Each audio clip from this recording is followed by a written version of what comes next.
Olá, meu amigo, minha amiga, muito obrigado de verdade por vocês estarem aqui no nosso Portal do José. Hoje para mais um encontro no momento em que pessoas como eu e você estamos respirando mais aliviados. Eu gosto sempre de sublinhar que nós somos sobreviventes. Você sobreviveu, eu sobrevivi. Isso não é uma força de expressão. Nós corremos muitos perigos com essa gente que esteve à frente do nosso país. Eles não estavam se importando com a nossa vida, com a nossa existência.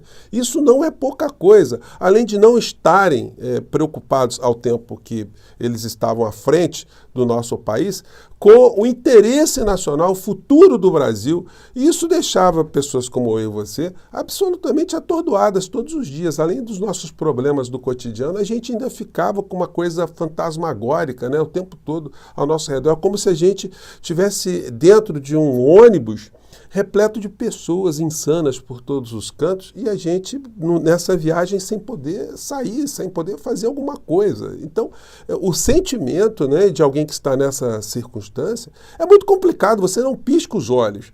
Isso estava acontecendo no Brasil, nesse grande ônibus, você não sabia se você podia dizer alguma coisa em algum canto, você podia mandar uma mensagem para alguém, você podia debater algum assunto em algum canto, você podia se vestir de um determinado modo, que isso poderia causar algum tipo de comportamento violento. A gente vivenciou muito isso no Brasil. Isso está passando, né? Porque essas pessoas que estavam nesse mundo com muita virulência, agora estão mais acalmadas. Mas isso não passou. A gente vai precisar de muitas iniciativas ainda, tanto governamentais quanto dos veículos de comunicação, da sociedade de uma maneira geral, de nós mesmos, né? No nosso convívio social, para ajudar a aplacar um pouco essa intoxicação que aconteceu no Brasil. Mas ela continua ainda tendo um polo infeccioso, né? O inelegível, ele continua a publicar nas redes sociais dele uma série de situações que continuam a manter vivo essa contaminação, essa inflamação no tecido social brasileiro. Eu vou conversar com vocês sobre essas situações, mas também eu quero salientar aqui uma iniciativa que está sendo tomada pelo Haddad, pelo governo Lula, que vai atingir em cheio pessoas, bilionários aqui no nosso país que nunca foram atingidos pelo Estado. Isso agora vai chegar, a fila já está começando a ser montada em relação a essas pessoas. Bom, vou conversar com vocês sobre essas questões, mas antes de mais nada é muito importante convidar você que está chegando agora ao nosso portal e não nos conhecia, para que você venha participar aqui do nosso portal, das nossas atividades, se inscreva aqui conosco, conheça também os nossos outros vídeos, para você entender, né, qual é a nossa linha aqui de debates sobre o cotidiano brasileiro, sobre a política aqui do nosso país. Enfim, se gostar, compartilhe, recomende e não esqueça de dar o seu joinha e o seu comentário também. Lembrando que todos os dias eu abro um bate-papo aqui antes de entrarmos no ar com você que está aqui no nosso portal, e se você puder também se inscreva no nosso clube de membros, que é uma ferramenta adicional que você tem para você apoiar o seu canal predileto, você estar mais próximo aqui das nossas atividades e prestigiar os nossos encontros, tá bom? Então vamos seguir em frente. Gente, eu estou falando para vocês ainda do polo infeccioso, né? Acontece o seguinte, nós tivemos aqui a figura do inelegível, que no momento que ele ainda se encontrava à frente da presidência do nosso país, ele contaminava a sociedade e as pessoas iam contaminando através das suas redes e não acontecia nada porque ele tinha uma imunidade. Só que agora ele não tem mais essa imunidade. Então uma coisa é ele agredir o presidente Lula, como ele fazia antes do presidente Lula ter ganhado as eleições, porque ele estava atingindo na pessoa física. Agora não, quando ele atinge a figura do presidente da República, ele está mexendo com uma instituição. Ele nunca teve essa ideia. E a Advocacia Geral da União pode processar a figura do inelegível. Então, se ele já teve que fazer algumas vaquinhas para pagar indenizações, multas, ele vai ter que fazer outras tantas pelo comportamento que ele está tendo. Mas a direita, como não tem mais o que falar, não tem mais no que se apegar, eles continuam inventando histórias. E o infeccionador mor, né, da nação, o inelegível, ele publica o seguinte nas suas redes. Ex-general venezuelano que denunciou Lula é extraditado para os Estados Unidos e promete contar tudo. E agora, Lula, Nossa senhora, então tem um negócio, né? Então ele está agora dizendo que o Lula está sem dormir, porque tem um negócio aí, uma revelação bombástica de um general que foi preso. A história é a seguinte, é um ex-auxiliar de Hugo Chávez que mudou de lado, ele virou golpista na Venezuela, é um traidor lá diante do sistema, ele passou a ser um dos conspiradores ao lado de Juan Guaidó, naquela estratégia toda que nós vimos, né, de se derrubar o governo lá da Venezuela e se colocar o Juan Guaidó para proteger, né, os interesses dos grandes grupos internacionais atrás do petróleo, do ouro, das riquezas da Venezuela. É disso que se tratou. Ninguém está preocupado com direitos humanos, não, gente. Eu vivo salientando aqui. E não é passar pano para o regime venezuelano, para o que acontece na Venezuela. Mas a gente não pode perder de vista que há um grande interesse econômico por trás. Se a gente esquecer isso, a gente fica reproduzindo, que nem a grande mídia aqui no nosso país, que lá tem uma ditadura, lá tem um governo que é ilegítimo, que tem eleição fraudada, que não tem... A gente fica reproduzindo isso sem levar em consideração algumas outras situações que estão no seu entorno, né? E é muito importante a gente compreender a história toda para a gente não cair também como patinhos na lagoa nessas histórias que são reverberadas pela grande mídia aqui no Brasil e fora do Brasil. Pois bem, então esse cara aqui, ele se envolveu com drogas, o Carvajal, e foi preso na Espanha e foi extraditado para os Estados Unidos. Os Estados Unidos querem um bode expiatório, querem ali mais um elemento para vitaminar ataques à Venezuela. Então, eles vão espremer o cara, né, ou fazer uma delação premiada, para o cara contar uma série de coisas. E nessas coisas que esse cara poderia estar contando, aqui na matéria do Jornal da Direita, tá? Eu fui pesquisar lá no Povo da Direita o que eles estão dizendo. Ex-general diz que Venezuela mandou dinheiro para Lula. E aí é o seguinte, mas não foi para Lula não, né? Os caras estavam podendo mesmo.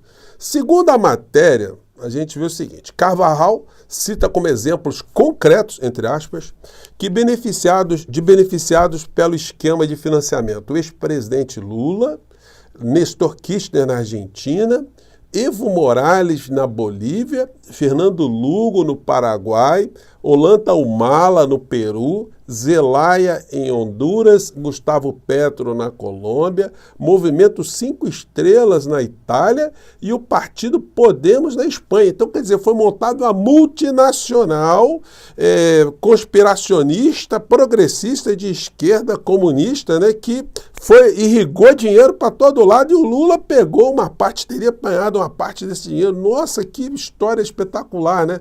Realmente o Lula deve estar sem dormir em função disso. Embora essa história seja absolutamente estapafúrdia, para esse povo que vive no mundo paralelo, essas pessoas que você teria medo de encontrar dentro do ônibus, né, isso funciona. Então, o governo vai ter que desenvolver muitas ferramentas, primeiro judiciais, né, para enfrentar esse tipo de situação que está sendo colocada pelo inelegível. Em segundo lugar, no plano político, no plano comunicacional, porque nós vamos ter eleições agora em 2024. E se o governo não tiver uma percepção que é preciso atacar todo esse tipo de desinformação instantaneamente, com muita eficiência, a gente pode ter surpresas muito desagradáveis aí. E, como eu disse para vocês, o inelegível, ele não tem mais o que dizer sobre assunto nenhum, ele nunca teve, né? Pois bem, já mostrei para vocês que no plano da economia ele não fala mais com Guedes, então ele não pode falar absolutamente nada de economia, porque ele sempre disse que não falava, que não entendia nada, era só o posto Ipiranga. Só que o posto Ipiranga já deu uma de Judas também, como eu mostrei para vocês nos nossos encontros anteriores, não está falando mais com o inelegível. Então, o inelegível está perdido. E aí, é o seguinte, se você tem um amigo bolsonarista que está meio deprimido, enfim, está meio solitário, enfim, pode mandar para ele esse vídeo aqui, para que ele se entusiasme, né, convide o inelegível para ir em qualquer coisa, num almoço, num batizado, num funeral, que ele está indo em qualquer coisa. Ele está publicando aqui para mostrar a sua suposta popularidade, que ele foi no Salão Botânico Alto da Glória, em Goiânia, e foi super recebido, né? Então, Nossa Senhora, ele está indo nos salões, gente, para mostrar que ele é uma pessoa muito querida. E aí a pagação de mico é interessante. Eu vi que a senhora aqui, que estava com um aparato no cabelo aí, que é muito grande, né? Quis fazer uma selfie. cara entra assim no salão assim, né? Negócio meio estranho. Olha o capacete que a senhora, não sei como é que chama isso aí. O negócio, enfim, mas ela ficou toda feliz, ela quis fazer uma selfie, ficou inelegível. Olha lá. Que coisa, hein? É um negócio, se eu não tivesse vendo, né? Mas se bem que no caso do Bolsonaro a gente acredita em qualquer coisa, né? Bom, e aí é o seguinte, mais um capítulo dos estelionatários de plantão. Gente, uma das coisas mais bizarras na face da Terra é o tamanho da ignorância e do mau-caratismo desses bolsonaristas remanescentes, esses deputados e senadores que foram para Nova York. Primeiro que eles criam uma falsa expectativa nas pessoas que estão presas. As pessoas que estão presas estão querendo alguma esperança e os caras dizem, olha, nós vamos lá para Nova York, vamos dar uma entrada na ONU denunciando o Alexandre de Moraes. Agora a coisa vai ficar ruim para ele, né? E eu disse para vocês que eles teriam que entrar na fila. E eles erraram o continente, né? Isso está sendo ridicularizado por todos os cantos, né?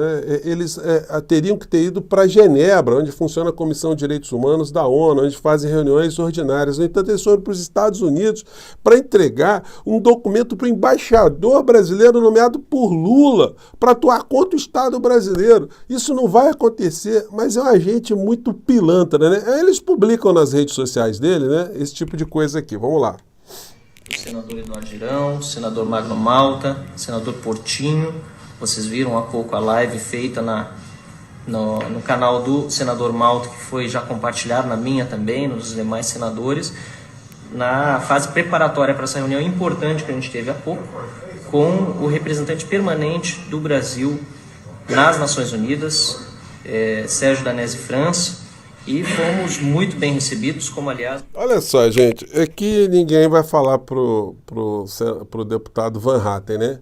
Mas dá para dizer, né? O senhor é meio burro, né? O senhor é meio idiota, né? O senhor Girão, o senhor é meio burro, o senhor é meio idiota. O senhor Magno Malta, o senhor é idiota. O Portinho, suplente de senador, que virou senador porque o Haroldo de Oliveira morreu, o senhor também é meio idiota, né? Estão aí em Nova York, enfim, só chafurdando aí, né, nas companhias aéreas, provavelmente com dinheiro público, né? E para dar falsas esperanças para as pessoas que acreditavam nos senhores. Vamos estudar um pouquinho de geografia, vamos se informar para vocês saberem como é que se lida com as questões de direitos humanos antes de fazer essas presepadas, né? Por exemplo, é um mico escandaloso.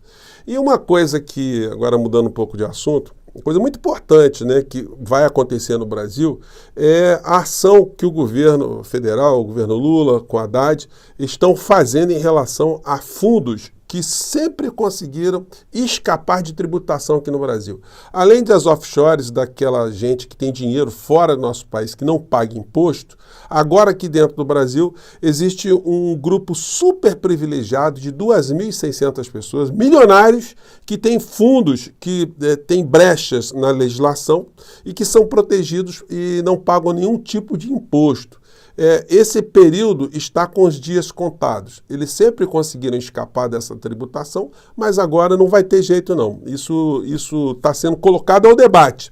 É muito importante, gente, que vá se puxando essas situações ao debate, vai se criando uma consciência da importância do entendimento da população brasileira sobre o que é tributo, o que é imposto, como isso é arrecadado, para onde isso vai, quem é que paga, quem é que não paga, porque isso vai fomentando outros olhares para outros problemas econômicos aqui no nosso país, como o que se gasta de dinheiro para a rolagem da dívida pública aqui no nosso país. Isso vai ser objeto de alguns encontros que eu vou fazer aqui com vocês, mas enfim, a notícia é: fundos do super ricos somam 880 bi e tem benefícios tributários. Entenda, governo avalia a taxação do produto financeiro para aumentar a arrecadação. São 2.600 pessoas que já estão entrando em fila para pagarem tributos como qualquer ser humano normal, né? Uma coisa infame, uma coisa absolutamente absurda, uma coisa inaceitável, um país com tantas desigualdades sociais, que a gente tenha uma casta invisível que tem uma fortuna gigantesca e não pague tributos, né? Então, essa fila vai andar também. Gente, eu fico por aqui. Mantenha a sua sanidade, sorria, porque, como eu gosto de sublinhar com vocês, você sobreviveu. E ter sobrevivido agora vai ser um problema muito grande para essas pessoas que tentaram fazer tantas coisas ruins contra pessoas como eu e você, tá bom? Vamos seguir em frente. Um grande abraço. Até lá. Tchau.